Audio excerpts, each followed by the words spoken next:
You are watching Poonch Live.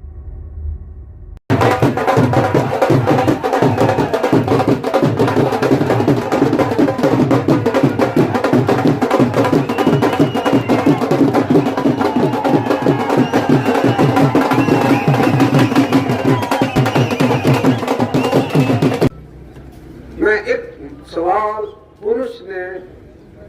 पस मंजर भी पूछना चाहना जिथे भी मैं बॉर्डर इलाके में जाना उथे मैं दो चार गल्लां जरूर पूछना खास तौर जिस वेले ये तपनी है लाइन ऑफ कंट्रोल जिसकी आखने जिसने रार पार गोलियां चलने मैं देखना कि पुरुष ना बड़े तो बड़ा लीडर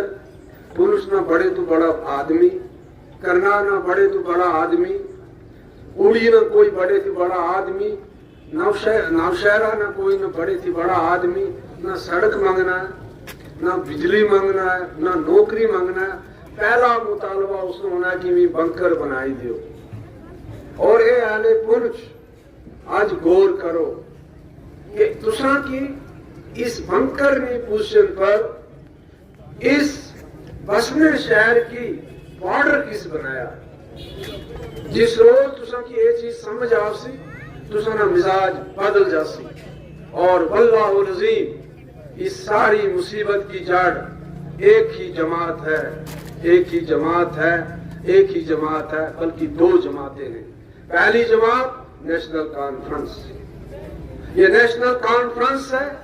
जिसने एक तरफ से इलाहाक कर किया और ये नेशनल कॉन्फ्रेंस है जिसकी अब जाती दोस्ती की वजह से इलाहाक किया किसी नजरिए की वजह से इलाहाक नहीं किया नेहरू की और शेख साहब की दोस्ती इलाहाक का बाइस बनी लेकिन जब दोस्ती में दरार आई कौम भूल गई राजकुमारी का नारा लगा दिया गया आजादी का नारा लगा दिया गया पाकिस्तानी नमक को दिखाकर लोगों को गुमराह किया गया इतना ही नहीं जब हमलावर यहां से वापस जा रहे थे कभी आपने सोचा कि पुंछ के बॉर्डर पर ही सीज फायर क्यों हो गया कभी आपने सोचा कि उड़ी के बॉर्डर पर ही सीज फायर क्यों हो गया कभी आपने सोचा कि करना के बॉर्डर पर भी सीज फायर हो गया और दो लोगों ने ये करवाया एक का नाम पंडित जवाहरलाल नेहरू है और दूसरे का नाम शेख मोहम्मद अब्दुल्ला है जिसकी वजह से कश्मीर तकसीम हो गया जिसकी वजह से कश्मीर के टुकड़े टुकड़े हो गए माँ बेटे से बिछड़ गई बेटा बिछड़ से बेटा माँ से बिछड़ गया और आज भी बिछोड़े का वो दर्द उन लोगों के अंदर उनको अंदर ही खा रहा है ये रजौरी की ही तरह करना की ही तरह उड़ी की तरह आपका ये खूबसूरत शहर जम्मू कश्मीर का सकाफत के एतबार से सबसे अमीर तरीन शहर अदब के लिहाज से अमीर तरीन शहर ये तकसीम हो गया ये बार बार गुजरा बार बार बसा और आज भी अभी भी अनसर्टेनिटी की इसमें जो हवाएं हैं कभी कभी चलती हैं ये इसके लिए सिर्फ और सिर्फ नेशनल कॉन्फ्रेंस जिम्मेदार है इसलिए कि कोई शख्स सिर्फ और सिर्फ सुल्तान कश्मीर बनना चाहता था अगर ये बात ना होती तो 53 में राजकुमारी का नारा देने का क्या मकसद था जब फौजें दाखिल होती हैं क्या वो नारे से निकलती हैं फिर 22 साल तक आपने हमें ये चूरन खिलाया जिस कांग्रेस के साथ आपने लाल चौक में हाथ मिलाया था आपने मन शुदम का नारा लगाया था जब आपके दोस्त के साथ बिगड़ी आपने बदला अपनी कौम से लिया और आप गिरफ्तार हुए आपने उस वक्त भी आपकी पार्टी ने लोगों को उकसाया और 1500 लोग मर गए जिनमें मेरा अंकल भी शामिल था 22 साल तक आपने कहा जिस कांग्रेस से आपने हाथ मिलाया था जिस कांग्रेस से जुड़ के आपने सेकुलरिज्म की दुहाई दी थी आपने कहा कश्मीरियों को कि जो कांग्रेस के साथ चलेगा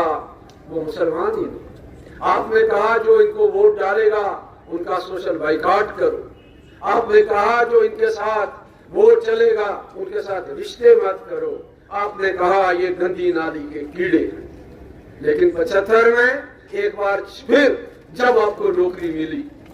तो आपको सब कुछ भूल गया। पहले आपने महाराजा साहब के खिलाफ बगावत की, उनको कश्मीर छोड़ने का कहा, लेकिन जब आपको महाराजा ने हुकूमत दी नेहरू के कहने पे, आपने उसी महाराजा के कॉन्स्टिट्यूशन, उसी की वफादारी का हलफ उठाकर कुर्सी संभाली। यानी आपने कुर्सी कभी, अब 75 में आपने क्या लिया? 370, जिसके अंदर कुछ भी नहीं था। वजीर आजम की जगह वजीर आला, सदर की जगह गवर्नर, हर चीज पर आपने कहा मुझे कुछ दे दो, मुझे लोगों को दिखाना है। कहा गया घड़ी की सुइयां वापस नहीं जा सकती, और आपने उस पर सर झुका दिया। क्या अगर मैं गलत हूं तो कोई चैलेंज करे। उसके बाद यही गंदी नाली के कीड़े थे जिन पर आपने हुकूमत बनाई,